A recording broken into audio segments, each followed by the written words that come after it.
प्यारे दोस्तों नमस्कार। हमें हमारे जीवन में अक्सर पराई थाली में घी ज़्यादा नजर आता है, यानी कि हमारे पास में जो भी होता है उसकी कद्र, उपयोगिता और अहमियत हम नहीं समझते हैं। हम हमेशा पराये लोगों के पास में जो भी जितना भी होता है उसे ज़्यादा समझते हैं और हमारे पास में जो भी चीज़ विषय वस्तु उपलब्ध होती है उसकी न तो कद्र करते हैं और न ही अहमियत समझते हैं। हमारे पास जो समय होता है उस समय का भी न तो हम उपयोग करते हैं और जब भी होता है जब उसकी अहमियत भी नहीं समझते हैं। समय गुजर जाने के बाद में हम अक्सर पछताते रहते हैं। हमारे व्यापार में, बिजनेस में, परिवार में, लाइफ में बहुत अच्छे अच्छे लोग शामिल होते हैं और जब वो लोग हमारी ज़िंदगी से चले जाते हैं या हमारी ज़िंदगी में जब वो नहीं होते हैं तब हमें उनकी अहमियत समझ में आती है, उनकी उपयोगिता समझ में आती है। तब हम हमारे जीवन में अक्सर पछताते रहते हैं। दूसरा भाग ये है कि जब भी कोई भी तकलीफ या मुश्किल, हम जब दूसरे लोगों को कोई दुख, दर्द, पीड़ा देते हैं तो हमें बेहद खुशी महसूस होती है या किसी भी प्रकार का हमें कोई भी फिक्र या चिंता नहीं होती है। लेकिन वही दुख, दर्द, तकलीफ जब हमारे ऊपर पड़ती है, हमारी लाइफ के ऊपर ऐसी कोई तकलीफ आती है या जीवन में ऐसा दुख, दर्द आता है, तब हमें हमारी असली अग्नि परीक्षा होती है। तब हम जानते हैं कि वास्तव में कोई भी तकलीफ या मुश्किल किसी भी व्यक्ति विशेष के ऊपर आती है तो उसके जीवन में क्या गुजरती है, तब हमें उसकी वास्तविकता और यथार्थ समझ में आता है। इस बात को हम एक बहुत बढ़िया, बेहतरीन कहानी के माध्यम से समझते हैं। आप इस कहानी को पूरा समझिए, कहीं मत जाइएगा, सीधा यहीं आइएगा, क्योंकि हम आपको सुना रहे हैं जिंदगी में आगे बढ़ने वाली, जिंदगी बदलने वाली, सबको आगे बढ़ाने वाली और आप खुद को भी आगे बढ़ाने वाली एक बेहतरीन कहानी। आइए उस कहानी को समझते हैं। एक बार एक राजा था और वो राजा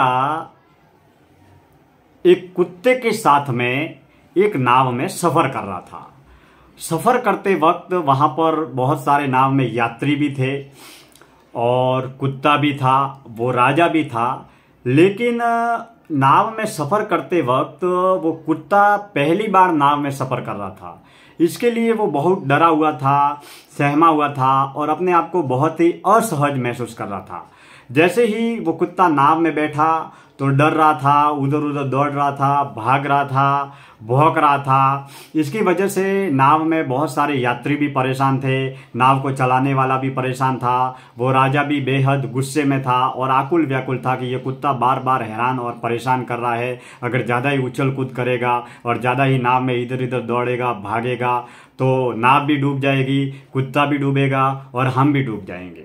ये सब देखकर उसी नाव में एक विचारक, एक दार्शनिक और एक संत बैठा हुआ था।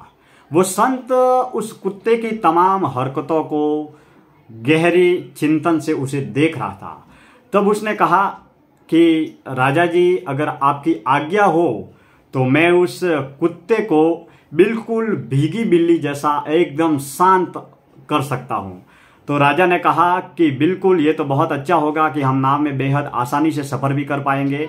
आप ये अवश्य कीजिए ताकि हम शांति के साथ में सफ़र तय कर सके और इतने लंबे समय से हैरान और परेशान हो रहे हैं इससे भी मुक्ति मिले। उस दार्शनिक ने दो यात्रियों के सहयोग से उस कुत्ते को सीधा उठाकर दरिये में फेंक दिया। जैसे ही दरिये में उस कुत्ते को फेंक दिया तो वो कुत्ता उस दरिये में तड़पता रहा, तरसता रहा और पानी में बहुत बेहद आकुल व्याकुल हो गया और धीरे धीरे 5-10 मिनट पानी में ही रहा और फिर बाद में नाव के आकर उस खूंटी को पकड़ लिया। जैसे ही खूंटी को पकड़ लिया तो उस दार्शनिक ने उस कुत्ते को नाव के अंदर ले लिया और नाव के अंदर लाकर जैसे ही उस कुत्ते को रखा तो कुत्ता बिल्कुल भौंकना भी बंद कर दिया, दौड़ना भागना भी बंद कर दिया, इधर इधर जाना भी बंद कर दिया और वो कुत्ता बिल्कुल एकदम पालतू बकरी होती है वैसा हो गया। तो सब अचरज करने लगे। वो कुत्ता दौड़ना, भागना, चीखना, चिल्लाना, भौंकना सब बंद कर दिया और नाव में जाकर एक साइड में किसी कोने में जाकर बिल्कुल शांत स्वर में वहां पर बैठ गया। तभी सब अचरज करने लगे कि इतना बड़ा परिवर्तन कैसे हो गया। उस वक्त तो कुत्ता इतना दौड़ रहा था, भाग रहा था, चीख रहा था, चिल्ला रहा था, सबको हैरान परेशान कर लिया था। लेकिन अभी कुत्ता एकदम शांत हो गया और बिल्कुल पालतू बकरी की तरह कोने में जाकर बैठ गया। तब राजा ने और यात्रियों ने और नाव को चलाने वाले ने उस विचारक दार्शनिक का बहुत बहुत आभार व्यक्त किया कि वाकई में आपने ये जो कमाल करके दिखाया है, ये सबसे बड़ी बात है। आपने कुत्ते को बिल्कुल बदल दिया। जो कुत्ता इतना हैरान परेशान कर रहा था, शैतानी कर रहा था, भौंक रहा था, भाग रहा था, पूरे नाव में कोहराम मचा दिया था, आपके इस आइडिया से, आपके इस विचार से, आपकी इस सोच से और आपके इस कार्य से कुत्ता बिल्कुल शांत हो गया और अब हम नाव में बहुत आसानी से शांति के साथ में सफ़र कर सकेंगे। ये कहानी दोस्तों ज़िंदगी की सबसे बड़ी प्रेरणा और सीख भी देती है। देखिए, हमारी ज़िंदगी में, घर में, परिवार में, समाज में हम दार्शनिक की तरह अच्छे विचारों से, अच्छी सोच से, अच्छे कार्यों के माध्यम से हम समाज को नई दिशा भी दे सकते हैं।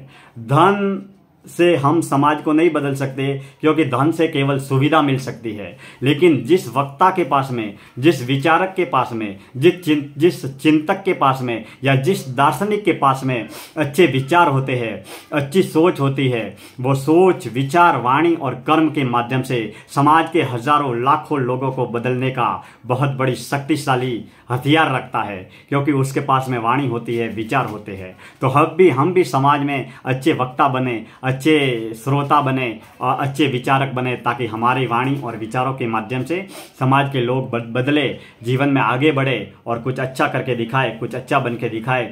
और आपकी वाणी और विचारों के माध्यम से अन्य लोग भी प्रेरित हो, जागरूक हो। इसी कहानी से जो हमें दूसरी जो सीख मिलती है वो ये है कि उस कुत्ते को ये बात समझ में आ गई कि ये जो नाव है वो मेरे लिए कितनी उपयोगी है और मेरी जान बचाने वाली है, और ये जो पानी है वो पानी मेरे लिए कितना नुकसान देने वाला है और कितना जानलेवा है।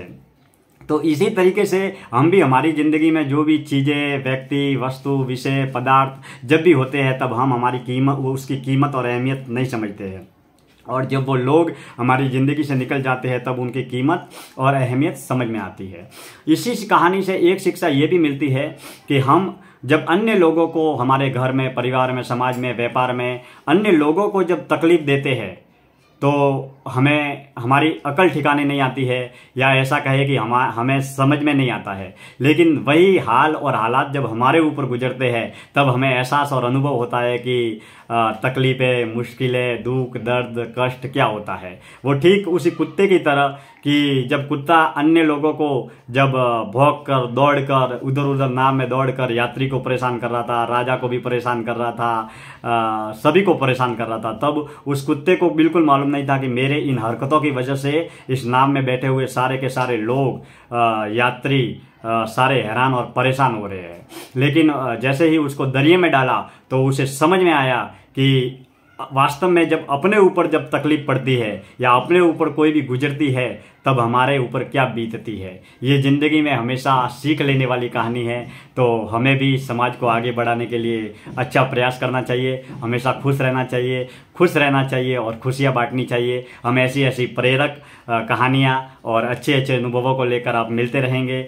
आप हमारे साथ में जुड़े रहे। आपने इस कहानी को सुना, इसके लिए बहुत बहुत धन्यवाद। ये कहानी आपको कैसी लगी, कमेंट्स के जरिए, लाइक, कमेंट, शेयर के जरिए हमारा हौसला अफजाई करते रहे, ताकि हम समाज को आगे बढ़ाने वाली एक से बढ़कर एक बेहतरीन कहानियाँ, अच्छे अनुभवों को लेकर और ज्ञान, ध्यान, धर्म, दर्शन, सेवा और शास्त्रों से जुड़ी हुई अच्छी बातें और व्यक्तिगत जीवन के अनुभवों से जुड़ी हुई बातें हम लेकर आपको मिलते रहेंगे। आप यूं ही हमारे साथ में जुड़े रहे। आपके स्नेह के लिए, आपके सहयोग के लिए दिल से शुक्रिया। ईश्वर आपको सदैव खुश रखे, प्रसन्न रखे, यही परमपिता परमात्मा से हमारी हाथ जोड़कर प्रार्थना है। दिल से शुक्रिया।